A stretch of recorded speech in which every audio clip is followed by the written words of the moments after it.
ada post video summary tentang kelas online kita dan kelas face to face kita. So dari situ korang boleh tengok. Saya ada soalan. Kalau nak masuk Awak kelas ada ni, soalan apa tu? macam mana nak masuk kelas ni Macam best je. Nak masuk kelas kita. Kelas kita kan secara online kan. First, daftar dulu, tekan je beg biru dekat bawah.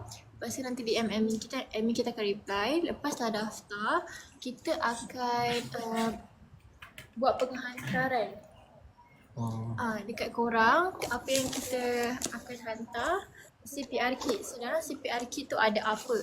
So first, dah daftar tu kita akan bagi korang. Sekejap saya tunjuk tau. Apa yang kita akan bagi? First, kita akan bagi korang 2 poster. 2 poster CPR. Apa beza setiap satu tu? Satu untuk orang awam. Okey.